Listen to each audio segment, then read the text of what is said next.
Sabe, o sofrimento, ele muitas vezes parece um erro, né? Uma falha na criação de um Deus que a gente acredita ser bom. Mas e se não for bem assim? A gente vai mergulhar hoje numa das questões mais difíceis da fé, e quem vai nos guiar é a lógica de São Tomás de Aquino. Essa é a grande pergunta, aquela que ecoa há séculos, não é mesmo? Como que a gente reconcilia a ideia de um Deus bom com a realidade, que às vezes é tão brutal, da nossa dor? Será que foi uma falha no projeto ou, sei lá, um acidente cósmico? Então a teologia católica, ela chega com uma perspectiva, olha, bem diferente. Ela diz que o sofrimento não é um erro de jeito nenhum. Pelo contrário, é uma peça que tem um propósito profundo e com várias facetas dentro do plano de Deus. E para a gente entender como isso funciona, a gente precisa começar do começo, entendendo a natureza do mal. Certo. Então, para a gente entender o porquê do sofrimento, primeiro a gente precisa dar um passo atrás e entender o que é o mal. E é aqui que o pensamento de São Tomás de Aquino nos dá toda a base. Para ele, o mal não é uma coisa, não é algo que Deus criou. E aqui está o pulo do gato. O mal não existe por si só. Pensa num buraco.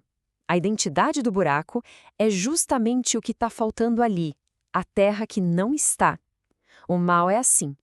Deus não cria o mal da mesma forma que ele não cria a escuridão ou o silêncio. Deus cria o bem, e o mal nada mais é do que a ausência desse bem onde ele deveria estar. E essa comparação aqui deixa tudo bem concreto, né? A escuridão, por exemplo, ela não é uma força que luta contra a luz. Não, é só a falta de luz. E com o pecado é a mesmíssima coisa. Não é uma substância do mal que foi criada, mas sim a ausência da virtude, uma bagunça, uma desordem no bem. Tá, mas de onde vem essa possibilidade de faltar alguma coisa? A resposta está nessa citação. Quando Deus cria algo a partir do nada, a criatura, justamente por ser finita, limitada, ela já carrega dentro de si a possibilidade de ter uma falha, uma deficiência. Não é que Deus coloca isso lá, mas é uma consequência natural da condição de ser bom, uma criatura.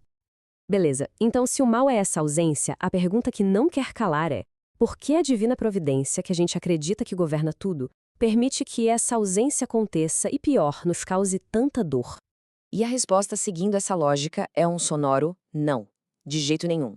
Nada, absolutamente nada, acontece fora do alcance da providência de Deus. O sofrimento não é um acidente de percurso que pega Deus de surpresa, sabe?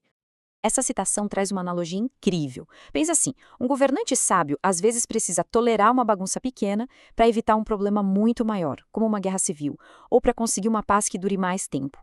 Deus faz algo parecido. Ele permite o mal não porque ele goste do mal, mas porque, na sua sabedoria infinita, ele é capaz de tirar dali um bem muito maior.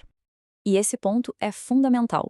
Para a gente aqui de baixo, o sofrimento parece um monte de fios embolados, um caos sem sentido. Mas, se a gente pudesse ver com os olhos da providência, a gente veria uma tapeçaria imensa. E cada fio, até o mais escuro e dolorido, tem seu lugar ali, compondo um desenho maior, um propósito que a gente ainda não consegue enxergar por completo. Agora vamos focar numa das funções bem específicas do sofrimento: a relação dele com a justiça. Porque sim, dentro da teologia, o sofrimento pode ser, também, uma consequência justa do pecado. Mas é muito importante entender o que pena quer dizer aqui. Não é vingança, não é algo arbitrário. É mais como se a própria realidade estivesse se reajustando. O pecado bagunça tudo, quebra a harmonia da criação. A pena, então, é a consequência que vem para tentar colocar as coisas no lugar de novo, para restaurar o equilíbrio. E a lógica é bem clara, olha só. Primeiro, vem o pecado, que é essa ofensa que bagunça a ordem das coisas. Isso gera uma desordem, a justiça fica quebrada. E aí vem a punição, a pena, que serve para quê? Para restaurar essa ordem. É como se ela reequilibrasse a balança, satisfazendo a justiça, pagando a dívida que foi criada. Mas a história não para por aí, na punição. Existe uma outra dimensão que é ainda mais profunda e, olha, cheia de misericórdia. O sofrimento visto como um remédio para a nossa alma. Olha só que interessante essa comparação. A função penal, da punição, ela olha para o passado, para a dívida do pecado que precisa ser quitada. Já a função medicinal, do remédio, ela olha para o futuro, para a saúde da nossa alma, que precisa ser curada e fortalecida. E o mais incrível é que o mesmo sofrimento pode ter essas duas funções ao mesmo tempo.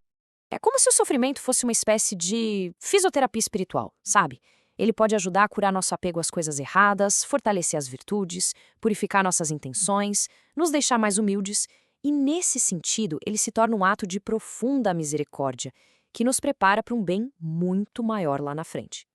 E agora a gente chega no ponto mais alto, no cume da compreensão cristã sobre o sofrimento, porque ele não é só algo permitido ou justo ou medicinal. Ele pode se transformar em algo redentor quando a gente o une ao maior de todos os sacrifícios. E essa citação, ela é a chave de tudo. O nosso sofrimento, sozinho, ele pode ser só esmagador, sem sentido nenhum. Mas quando a gente oferece esse sofrimento, quando a gente une ele de propósito ao sofrimento de Cristo na cruz, aí tudo muda. Ele é transformado, ele ganha um valor que vai muito, muito além da dor que a gente sente no momento. E essa transformação é simplesmente incrível. O sofrimento deixa de ser um peso morto e vira uma ferramenta poderosa. Ele passa a ter um valor redentor, que pode ajudar não só a nós mesmos, mas também aos outros. Ele se torna um ato de amor, talvez o maior deles. Ele nos purifica, nos lava no sangue do Cordeiro e, no fim das contas, abre o nosso caminho para a vida eterna. Se este conteúdo edificou sua fé ou ampliou sua compreensão, curta o vídeo, inscreva-se no canal e compartilhe para que mais pessoas tenham acesso a uma formação sólida e fiel à tradição cristã.